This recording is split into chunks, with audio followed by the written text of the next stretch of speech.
is the boombar on your boom radio NG, and my name is Shola Rogers. And my name is Olajoloko. The one and only with the red hair. I think he's now orange now, and a little bit of black at his side now. But anyway, hello, good day, good morning, good afternoon, good evening. A visual one, welcome to the bar. For if you're just joining us again, and if you're joining us for the very first time, welcome. It is a wonderful day. It is wonderful to be at the bar. Now, it's very interesting because there are a lot of things that we're going to be talking about today. For like, if you're just joining us, this is the Boom Bar where we bring you everything with concerning sports, entertainment, politics, and everything else in between. Literally everything else in between.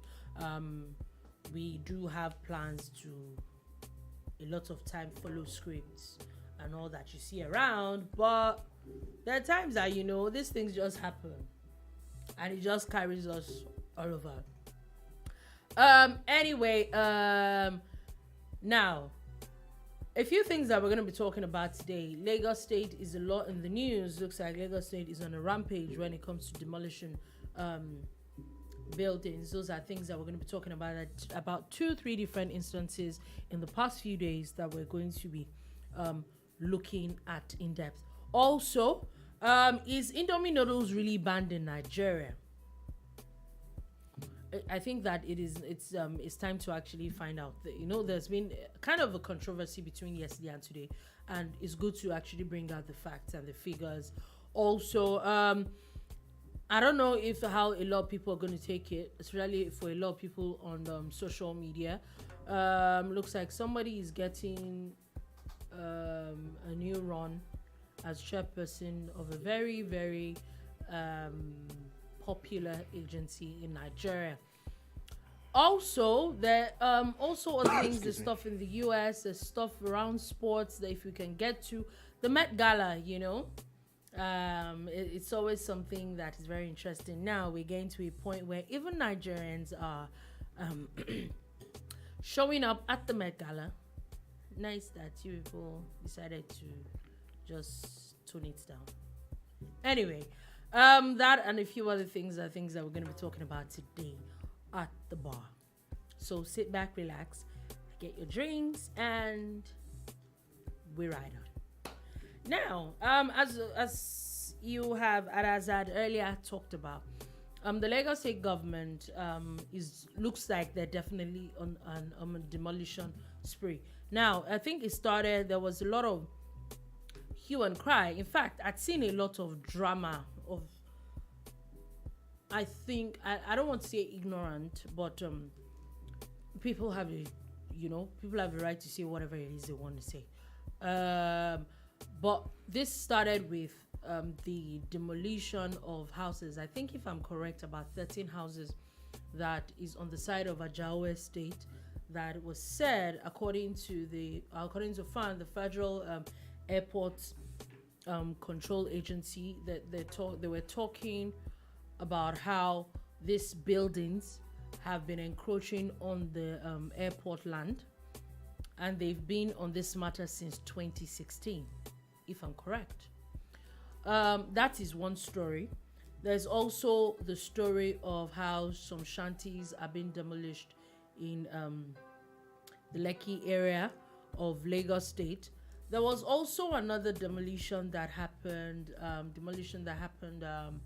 I can't remember where exactly. There's a particular building, I think, on the island as well. That this has basically happened between last 24 to 48 hours. Yeah, and it looks like it's not. If you expand that going scope anytime soon. As at last week, the state government, that's the governor himself, actually visited the site of a collapsed building on Banana Island. But before he went,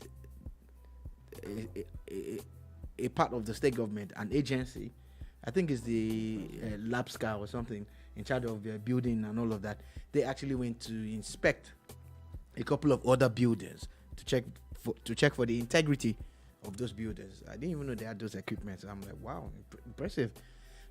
So yes, it looks like Lagos State is on a demolition spree. Now let's start from the very naughty side of things. The demolition that took place about 48 hours ago at Ajawa Estate, 13 buildings came down. If you look at the image of the buildings, the videos that we saw, we were not there live, but we saw the videos and saw the pictures. They look like really posh, houses, like, expensive buildings and all.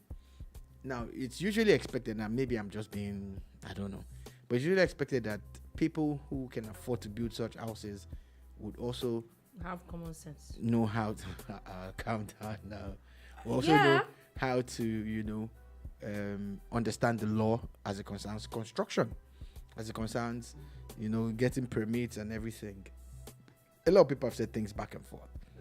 I have in front of me a press release from the Federal Airport Authority of Nigeria, FAN, and they're saying that the 13 houses were posing grave danger to the operations of the Murtala Mohammed International Airport.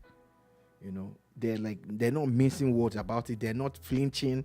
They're just breaking it down the way it is, And one thing that I have noticed, apart from this press release that they put out, is that it is glaring that people have been encroaching on the land that belongs to the airport.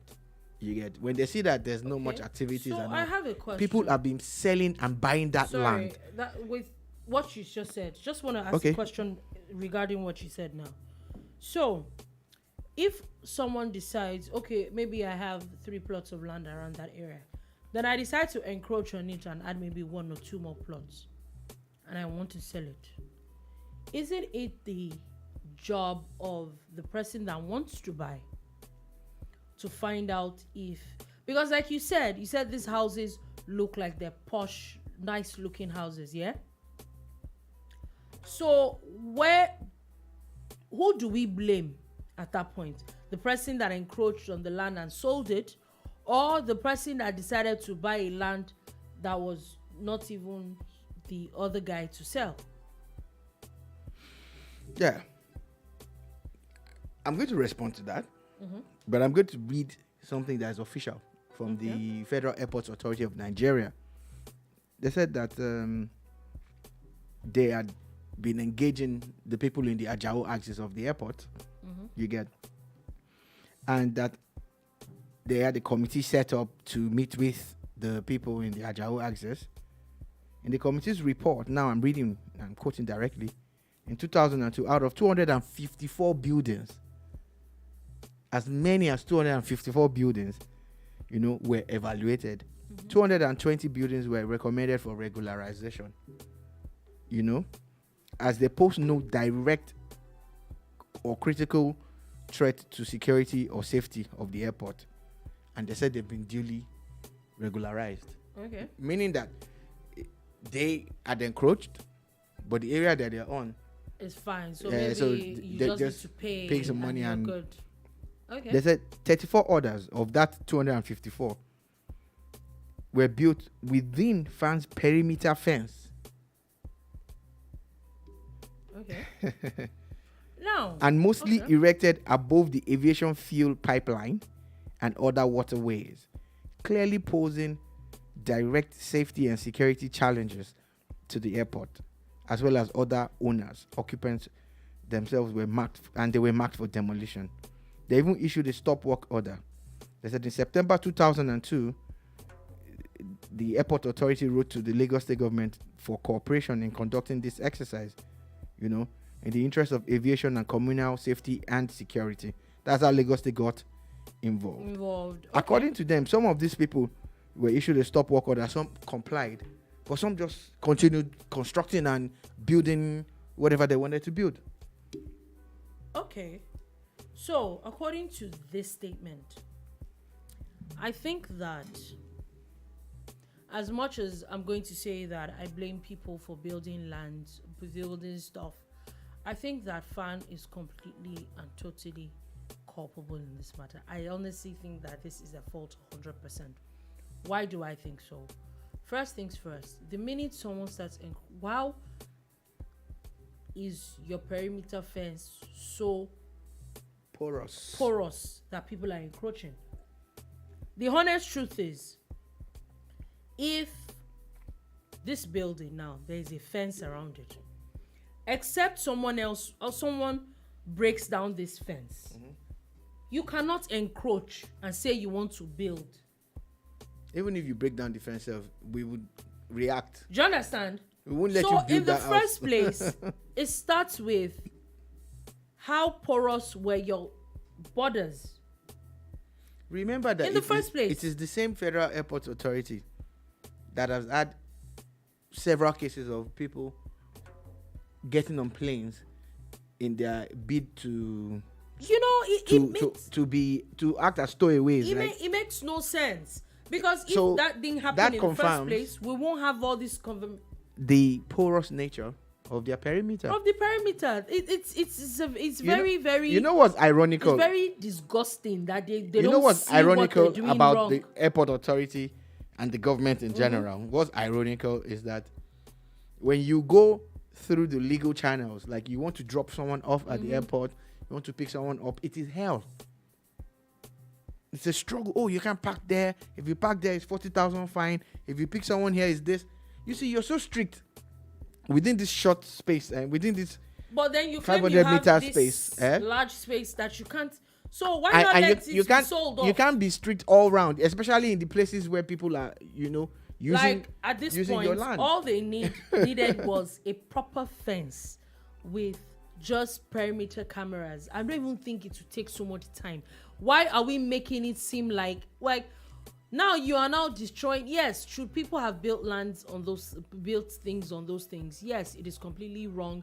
It is well within your right to destroy. You have been given people notices from 2016, but this conversation will not happen only if somebody somewhere had decided to do their job. I'm sure the people in security agencies, the policemen, the customs officers, the immigration officers that are attached to these places, there's someone somewhere at the Muritala Mohammed Airport that I'll say is the chief security officer of Muritala Mohammed Airport. Yeah, there's somebody who'll be in charge of the grounds and somebody's office with full air condition and all those things. To me, these are the people that are culpable. Those are the people that you need to sit down like, what went wrong here? And again, it's really important that we sound this warning.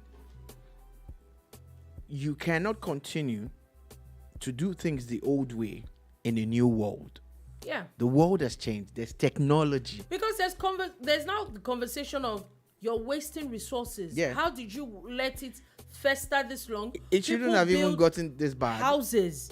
Because I also feel that these people actually also have a case. Oh yeah, that's on the flip side, but they don't when by law there's no sentiment in law. Yeah, the issue is that you say that the land wasn't theirs to build in the first place. The original owner of the land remains the original owner of the land. But you cannot just go on and do these things, because this thing you say you issued them a stop work order and then you let it go and you let it fester.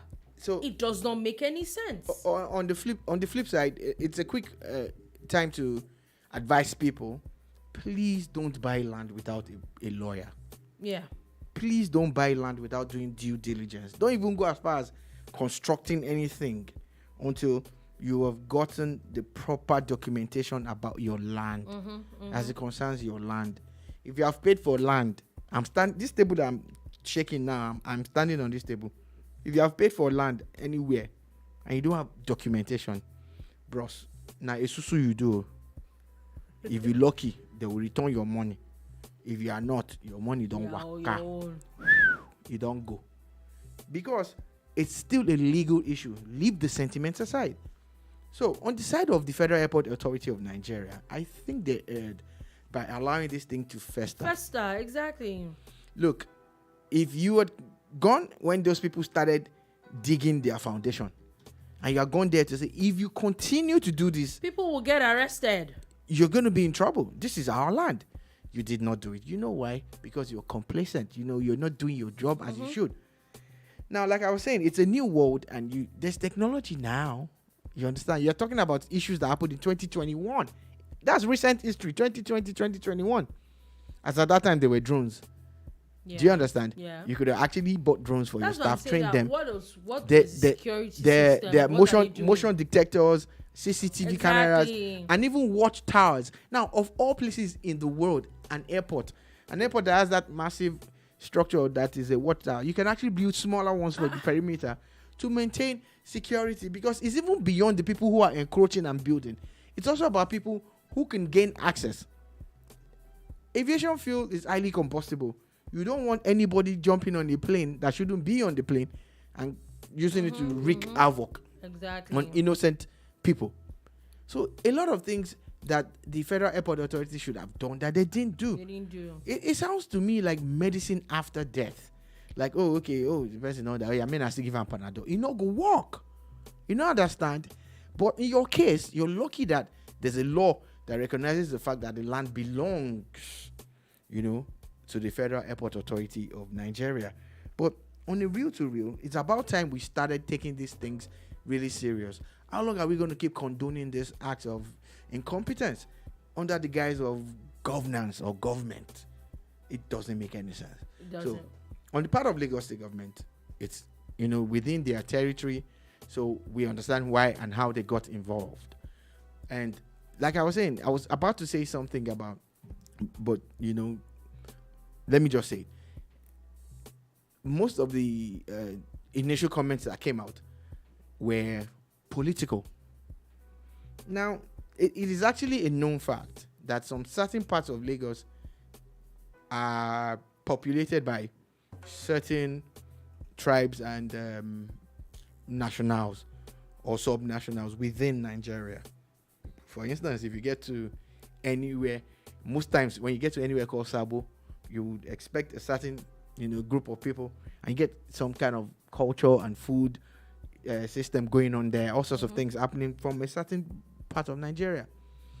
Then again, when you hear about places like Ajawa Estate or Aguda Surulere, you also expect a certain group of Nigerians there. They are our brothers and our sisters. So people have come out from the backdrop of the recent bickerings around tribe during the elections that we just had, federal, that's the presidential and governorship elections. And people have come up and they started saying, oh, this is a political move. I don't think so. What I know for a fact is that if you are buying land, you must be sure before you even start building. There have been cases of people being told to, okay, it's fine. This is the owner of the land. You built the house wrongly because you thought you bought the land from someone who didn't even own it in the first place. So no problem. We will not demolish your house. Remove the building.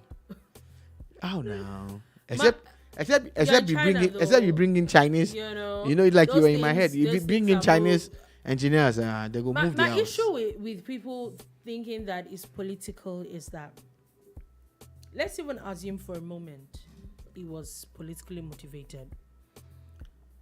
Which honestly, until you actually said it now, it didn't click, like Ajawa Estate and all that. Now, my issue with it when people talk about these things is that, did you err? Did you stand on the, is there a reason? Are we going to say, if you decide I'm going to go to court on this matter, is it actually, did you do the right thing? Let's even say that, yes, it's politically motivated and they want to use to attack people in Ajawa Estate. Did you do the right thing? Do you have your C of O? Because the honest truth is that whether you like it or not, those lands will not have C of O because the government will not approve it. Whether we like it or it is what it is. So even if someone wants to attack you, you literally have given them the perfect arsenal to do it. That's the way I see it. So I think that we should just stop the drama. The thing is, if you did something wrong, accept that these things are wrong and we move on. Because if we really want equity, we really must come with clean hands. If we ask the government for accountability, we should also be accountable for the things that we do. It goes both ways. That's it for that. Also, quickly before Still talking demolition, of course. In Lagos State, Nigeria. Lagos bulldozer had also come down yesterday and has demolished hundreds of shanties along the Lekki Coastal Road and its environs. It is said that these areas are mapped out by the state government as an alternative route already. So they're trying to build those things, and they said that they've asked people to move, and they did not move, obviously. And now those places have officially been taken down. Yeah. Without sounding too biased in the angle of, it's the rich versus the poor. You've noticed one thing, and I've seen it not just in Nigeria alone. I've seen it in other parts of the world, and I don't know if you would agree. For every eyebrow area, there's a slum or a shanty. You notice that, right? Yeah. Like, this one's close to this one, but and just a few 100 meters away, there are people who probably paid. Those are probably the original owners of the land. At times, they're just people who just found some space and they moved into it. Now, the thing that made me talk about this is how, that axis, the Lekki axis, is prime property. It's not a joke. If you look at the Kara axis, there are a couple of estates around Kara in Lagos, that's inwards Lagos, on the border of Lagos and Ogun State. And there are like several slums around there too. Do you understand? And you walk 400 meters, rent is 1.5 for a 2-bed, or almost 1.6 million. Then you walk backwards another 400 meters and rent is just 300k for the same 2-bed, or even in fact for a 3-bed. Is it because one side is deemed as a slum and all? So these slums emerge because at times the service providers, when I mean like the workers that work in those areas or serve those people or provide menial labor for them, look for places where there's some open space and they're just moving. Yeah. And before you know it, from 1 to 2, from 2 to 3, from 3 to 4. That's how these things happen, and the slums start to emerge. But in this particular Lekki case, nobody sold land to anybody. Nobody got any C of O. It's just people who just started living there. And we all ask for development. We want, infrastructure. We want governance. You want new roads. They say, okay, they are fixing old roads, but what about the new roads? So here we are trying to get this sorted, and guess what people are saying and doing? A lot of people are going on about how it's unfair to kick people out of those shanties and all. Apart from the fact that you need to even get the construction going. Do people know that some of those places pose a serious, they're built under major threat. Power lines. Yeah. I saw pictures and all that. Some of those things were not supposed to be there. Now, this also now goes back to the government again. I'm sorry if it looks like I'm knocking down the government a lot today. The honest truth is that those things should never have been there. The minute those things start springing up, it should have been nipped in the bud. Because I also feel that even this demolition and all that you're doing, you're using a lot of money and a lot of manpower and a lot of time that could have been used to do something else. Only if you had nipped it in the bud and you had said this thing was not going to happen in the first place. But no, you let it fester, let people have children and grandchildren and literally have a whole community in an illegal spot in the first place. Lagos state government cannot come out and say that they've not known that they've been there for years. When it started from a small kiosk, and it happened, if you see, it happens virtually everywhere. You'll see all of a sudden, in a space of months, a market will just spring up in a very obscure place. And instead, with maybe just one person planning to sell like 200 naira tomatoes. Then another person comes to sell meat. And another person comes to sell this. And before you know it, there's a full-blown market in an illegal place. That is the issue. These things need to be nipped in the bud. As much as the building agency will come out and say we're destroying what's it called. Your real original plan is to actually make sure those things don't even happen in the first place. Yeah, and again, the one in the Lekki Coastal Road access, the planned coastal road, actually caught fire. You know, they're built with wood, right? Mm-hmm. So about a few weeks ago, it actually caught fire, and it was like going to damage other properties. You know, I think they finally put out the fire at some point in time. So, and at that point, somebody somewhere didn't think that it was okay to shut it down then. I'm sorry, yeah, if it looks like I'm just being what's it called, but I feel that this still goes back to the government, and they shouldn't have allowed this happen in the first place. Anyway, people should also realize that please do not just go building and putting structures and all sorts of things all over the place. It would not end well. Not it might. I'm going to take. It might take a while, but it will not. I'm going to take a quick tweet from someone on Twitter. He says his handle is at proudly Oshun guy. Mm-hmm. Proud. He said, "Well done. The clearing is done annually. They will be back again by July, and the police will be back again next year. The circle continues. We need a permanent solution." So, no according to the government, they're going to have a permanent beat there now. Right now, they now have to station the police there permanently. The minute it is still what's it called, because for you to build those tens of structures, it's not a day's work. The day that thing starts happening is the day you stop it, you nip it in the bud.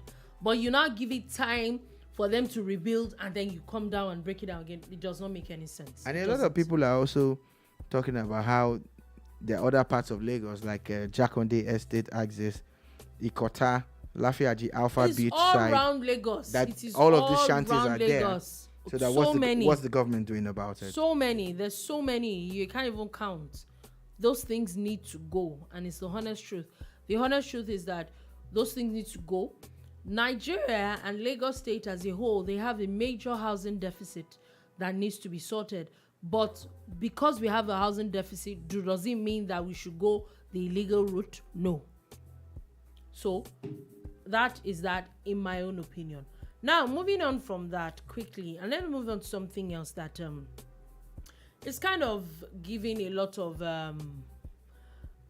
conversation. Now, the conversation started with the news that broke yesterday that said that the popular brand of noodles, Indomie noodles, which in fact at this point in Nigeria, that is what is called, that's what all brands are called, or all brands of this noodles is called. Different brands, everything is Indomie in Nigeria. We don't have time to waste. Yeah. But anyway, Nigerians don't have time at all. Tea is everything. Tea is coffee. When someone mentions a brand of soft drink, then you bring it and say, no, not this one. I mean the yellow one. Yeah. We don't have time to waste. We have one generic name for everything everything. So now there was a conversation that said that NAFDAC had banned importation of Indomie instant noodles. Yeah. And that they're saying that because the health officials in Malaysia and Taiwan had claimed that they've detected ethylene oxide, which is a carcinogenic substance responsible for lymphoid and breast cancer in the product. Now, NAFDAC has now come out to say that the importation of noodles has been on for years. Now, this is where it gets interesting. Okay. So, is it now they're saying that importation of noodles is banned in Nigeria is not news. They're saying that this what's the word now? This noodles is actually locally made. The one we eat in Nigeria it's now not imported. Is not imported. So people were mixing it up. Yes, that it has actually been banned for years. So it is not news. Pause. I need you to say that again. There's a reason why. I saw a politician who was like, "Oh, so Nigeria imports noodles," and I felt like educating him, but I said, "Let it run. please repeat again, because so now people need to know that understand there are a few brands that all over. noodles It's is no longer made locally in Nigeria. It's no longer But Indomie. some people are importing noodles. Oh yeah, there's some few imported noodles. It is illegal to import noodles, and I think it is what brought about the proliferation of. We saw that over the past few years, we've seen a lot of other noodle brands pop up in the country. I think that really helped the industry.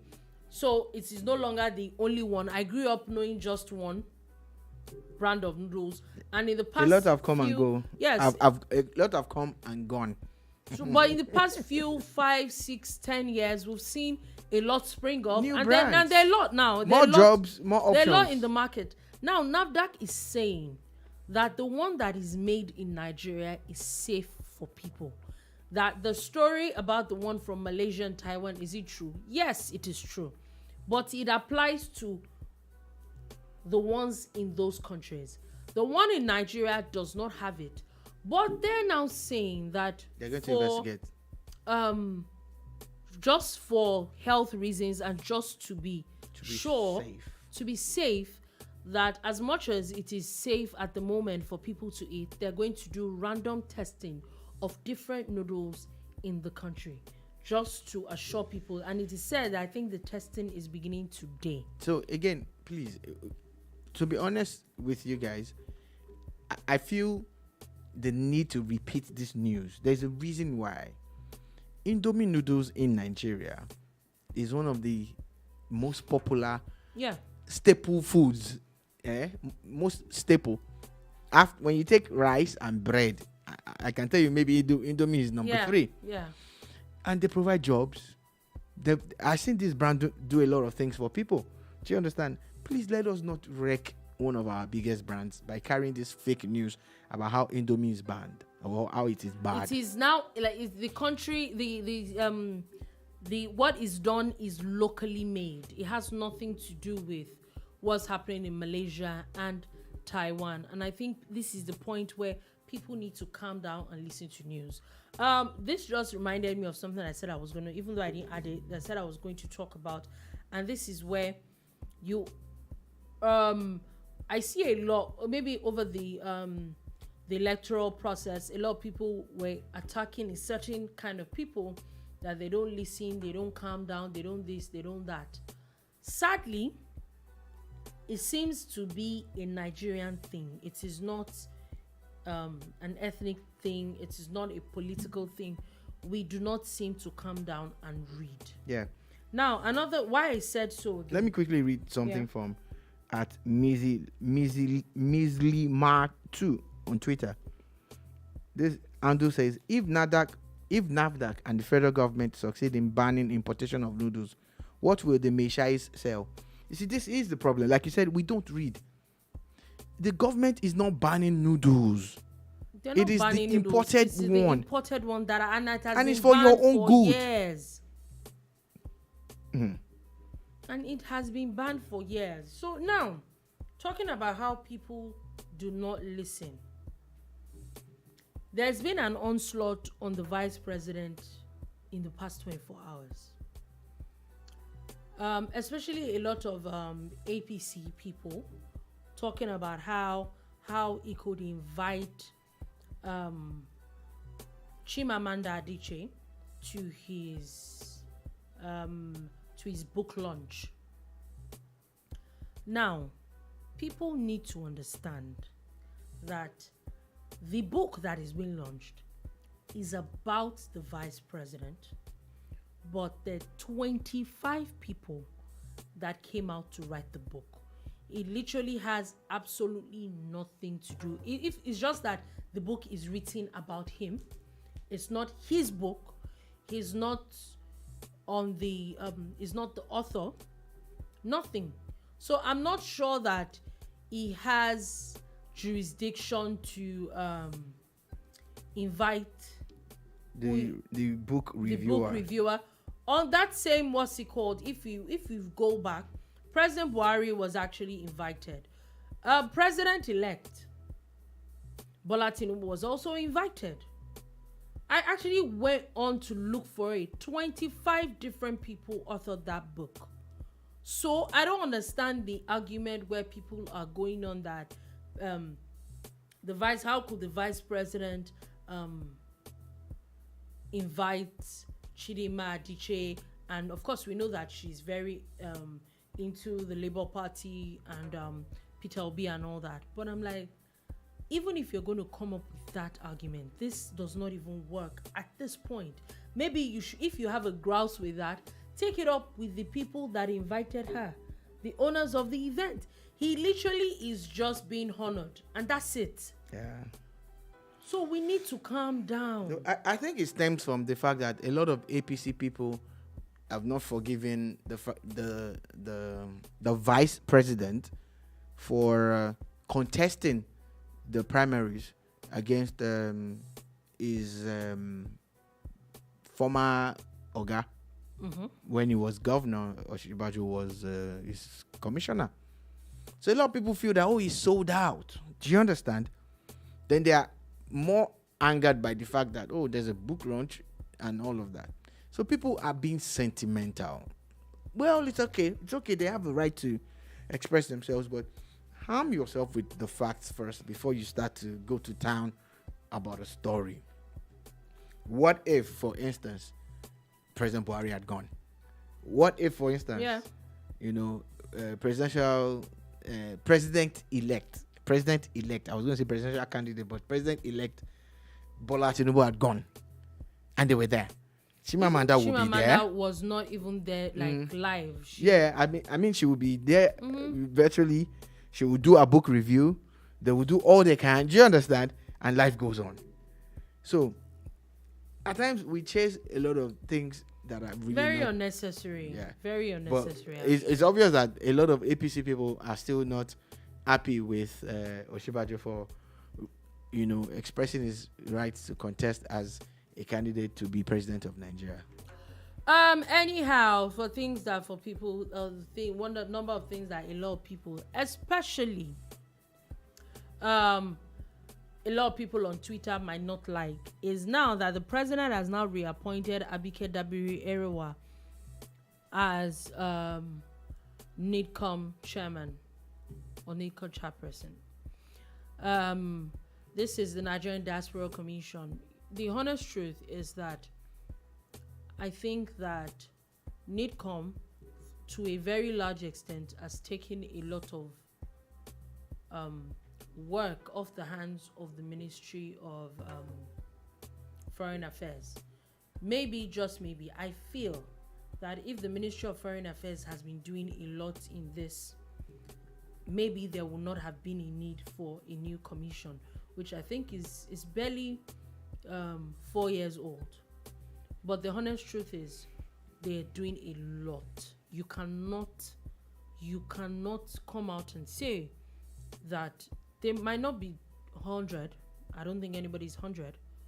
But even she as a chairperson, I think that they're doing a lot. At times when you get used to certain new things, you forget what it was like in the past.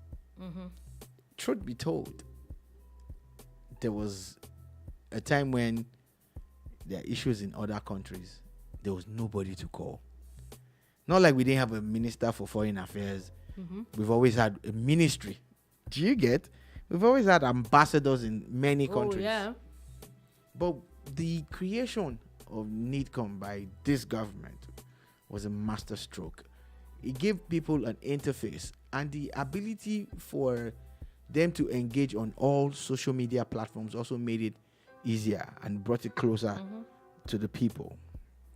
So I am actually impressed with what they've achieved. They've had their ups and downs. They've had their downs too. I remember the case of the lady in Côte d'Ivoire and how no matter what was done, they couldn't save her. She died. Save her, yeah. And that case seems to be dead by now. Nobody's talking about it. But no matter what happens, a lot of people are still being saved. There are times when I know when they went into India, they were able to. Right at the bar here, almost every week, there's always a conversation of people being moved from a lot of countries. Take for example, the amount of people that left Ukraine. We're seeing the things that is also happening with Sudan. Now, I think that we should actually cut the commission and its chairperson some slack. I think they're doing a fantastic job, and we're at a point in this country that we don't have a lot of that. Let's be honest. So if you have someone that's doing the job and doing the job well, please, you can keep going. At this point, that's how I feel about it. But anyway, well, congratulations to Madam Abike Dabiri, and this is a call to more. You need to do more. I actually felt that she was going to get something bigger under, Bola Tinubu's government. I've always had that impression that, something's going to happen. Well, if she's doing well, could as well just leave her there. Okay. What are we doing? No, I saw a message on my phone. Carry on. Oh, wow. Share the good news. Don't worry. Anyway, Lagos State, back to Lagos State again, has now decided, I know that a few states, if I remember correctly, Kaduna State and Ekiti State, I'm not sure if it's Zamfara or Kano State started doing it at some point, where they started releasing names of sex offenders and started putting out there. I know that Ekiti started it. They even put them on billboards just in case we didn't see them on social media. Now, Lagos State has now also published 3 sex offenders' names and their offenses on all the social media handles. The honest truth is that I think a lot of us overlook these things, but I think that it is actually is good. It really, really is good to actually go back, look at these things, read the story around it. I think it's going to do, it probably might do somebody some good sometime. Some guy got, I think, was it 25 years or so for rape? Yeah, one of these 3 guys that were, revealed and are being exposed by the Lagos State government. And on Twitter, someone came there and said, why are they punishing him this much for rape? And honestly, I switched off. I just switched off. I'm like, you know what? I'm not going to do this. This is what it is. You go and you actually see someone, a human being, actually. Oh my God. Okay, I will be quiet now. I just left. I didn't want to express my opinion. Now, this is what it is. There are a lot of mad people on the road. The advantage that this does is that it protects other people from falling into that trap. Now, one of the biggest issues with rape is that we have a promo that we run as a CSR here on Boom Radio during the news. And I think we're going to record that thing and even run it as an advert. A lot of people don't talk about it. Like, when you see something, say something. Like, people don't talk about it. Even the victims. Like, if some victims came out. We're very good with cancel culture and they bottle it up. Yeah, they keep it. Shame people and all that. But yes. Maybe, just maybe, if we're not victim shaming again, a lot of victims will not be afraid to come out to talk. Exactly. Then we don't stigmatize. Oh, this one was raped. So no. If we could remove victim shaming and stigmatization, more victims will talk, and the more the victims talk, the safer the other people will be. Everybody, like the people coming behind. Because this is my issue with this. There's a chain. When you do not report a sex offender, when you do not report a rapist or a criminal, you are allowing him to do it to, or her to do it to someone else. That's what you're doing. So, but by shaming them now, by exposing them, people will be afraid and people will be careful around them. And it will reduce the incidents and it will protect at least one more person. So please, congratulations to Lagos State for doing this. Yes, and I hope that many more states will sign on. Exactly. And talking about that, I personally feel that sex offenders do not need to be around human beings. I'm going to take this to the US, where now 2 teenagers were missing in a small town in Oklahoma a few days ago. These girls, in the bid to find them, and it was said that they were last seen in the car of a known sex offender who was released just a few years ago after serving time. These girls have now been found, their bodies have now been found with the sex offender and 4 other bodies in his house. 6 bodies recovered from 7. his house. 7. Because he too is also dead now. Yeah. Oh, he's dead now. Yeah. 6 bodies recovered from his house, plus him making 7. Mm-hmm. And all of these deaths were, except his own though, completely avoidable. Yes, I think so too. You If understand? somebody had just kept him Completely avoidable. But again, the law will only do so much. People need to get involved. People need to get involved. Remember, I don't know, I think I sent you a video, was it yesterday or 2 days ago, where so there was an interview, it was an excerpt of an interview of a sex offender who had gone to jail and come out, and he had granted an interview of how he gets his prey. I don't know if you saw that video. No, I didn't, but I'm going to look it up. And he was explaining how he goes to parks, gets children, looks at children that are not very friendly. He said that the ones that are more friendly are more likely to tell somebody else. So the ones that keep to themselves, he trails them to their houses and sees how their family situation is. If they have fathers, he just lets go.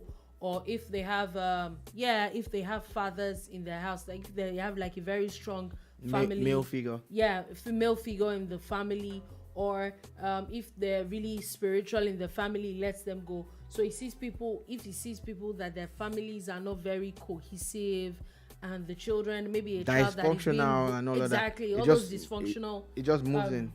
Exactly. And it was very cringe-worthy. But it was like, these are things that happen. And that's our reality. And that's the reality. So we really need to look into these things. Yeah? And really need to be careful. We need to be sure that these animals are not around us. Now, let's move on from that. And let's move on to still talking about security and all that. Now, this one is a very interesting one. Okay, before we get to that, just an update. The BRT driver who crashed into a train a few weeks ago in Lagos State has now been charged with involuntary manslaughter. I honestly think that should be more than that. But look, the fact that he's even been charged is a step forward for me. We've heard of so many cases, and you don't hear anything anymore. I get it, but do you understand? I feel 6 people died. Yeah, but again, they don't want to lose the case in court. They were not slaughtered. If he gets proper representation, they were murdered. and they cannot pin murder on him, he might walk. So, manslaughter. Let it be manslaughter times 6. Anyway, now I'm still talking about that. Now there's a very disgusting word, literally the word cringe-worthy video where a policeman that was attached to Kwara State Command was seen peeing and pooing on himself, and another officer actually took that video, and if you hear the voice in the video, I think it was really made to disgrace him. It was said that he was still on duty. Obviously, the man was disoriented, looked like he was drunk. Maybe he was under influence of something else. We do not know. Now, the Kwara State Commissioner of Police has not ordered the arrest of this drunk police inspector. They're talking about how he's on medical arrest, and that until whatever comes out of these tests, that will determine if maybe what is wrong with him was more medical than really a criminal thing. Now, anybody that has seen that video, sadly, I saw the video. I couldn't watch it for more than 5 seconds. I have a question for the Commissioner of Police. What happened to the person that made that video? Good question. I think that it is completely, yes, if you saw him and you felt it was wrong for a police officer. Because if you hear me like that, how can a police officer be dressed like this? How can he do this? Yes, maybe we all know what the police officer did was wrong and all that. But even if you made that video and you sent it to your boss, yeah, somebody somewhere had to post that video. There's a spirit that came with the advent of cameras on phones, and that spirit makes people misbehave. Yeah, you see people committing crime, and they're recording it, and the video ends up going viral. You see people doing all sorts of stupid things. Like, you literally and they're just recording it, disgracing the police force.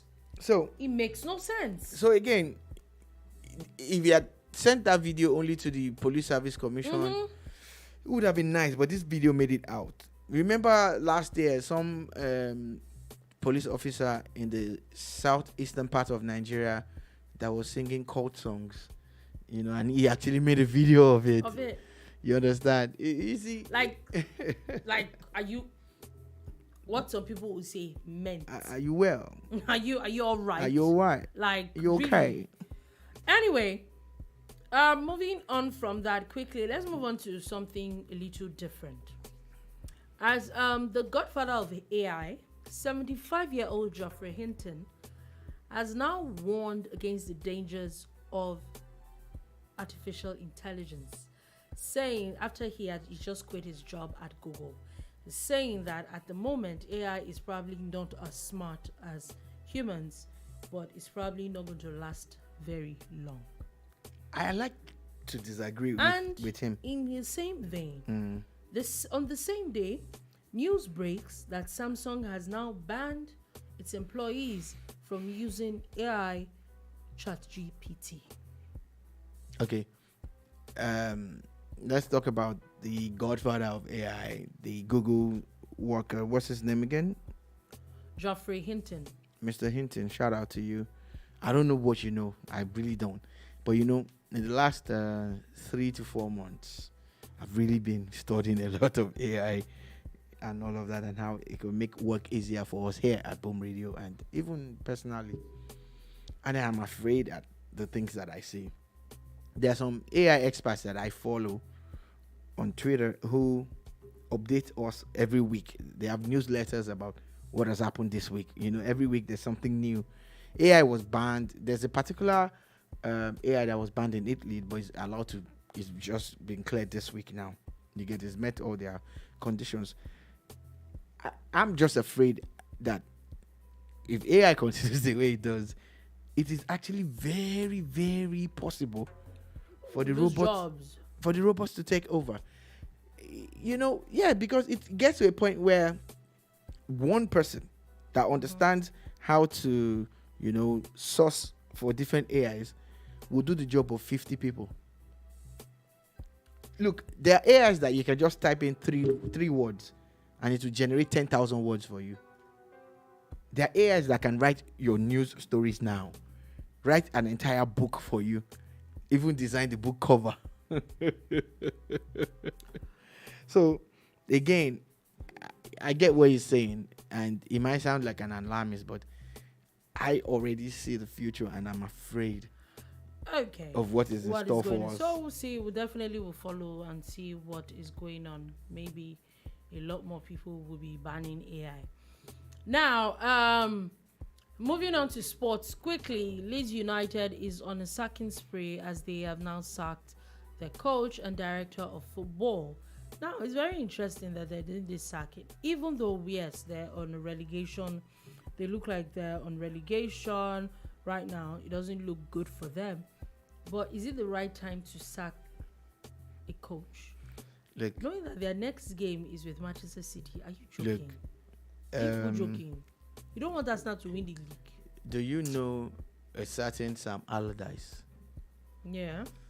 He's been touted to be the next coach until the end of the season. Yeah. Sam is a guy that might be able to, keep them up. He will. He might. I didn't say will. Don't put words in my mouth. So Leeds United might have made a smart move, Javi Garcia is gone, Abby. Yeah. So there's every possibility that Sam Allardyce is coming. And if that happens and it works, then you understand why they That's took what that I said. decision. If it works. Yeah. Still talking about sports quickly. The news according to what's the word now? Cristiano Ronaldo. According to Sky Sports, I saw that earlier today that Cristiano Ronaldo is set to leave Al Nassr only months after his move to Saudi Arabia. Why is he leaving?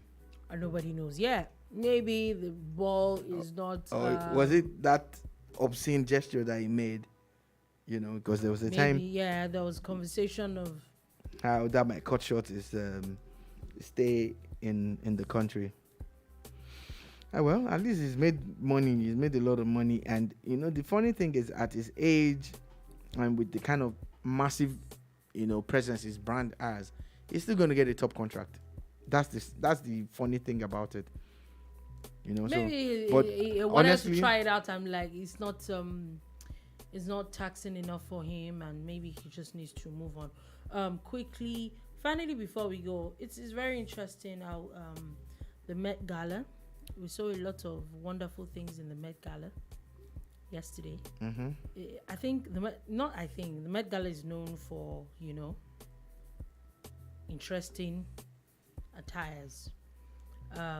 Nigerian artists, we saw Burna Boy and Tems also attended the Met Gala. I think that it's wonderful to see Nigerians getting into those scenes and all. I like the fact that Burna Boy and Tems definitely went the safe route. They respected themselves. Which you made a statement earlier today that you saw what Tems wore and you're like, this is not Met Gala dressing. It is more of Grammys kind of dressing. I think she could have swapped and it would have worked perfectly. A dress, what she wore to the Grammys could have been a Met Gala thingy, and what she wore to the Met Gala could have been a Grammy thingy. But hey, what do I know? Anyway, on that note, that is all we'll be able to take today on the Boombar. Thank you very much for watching. Thank you very much for listening.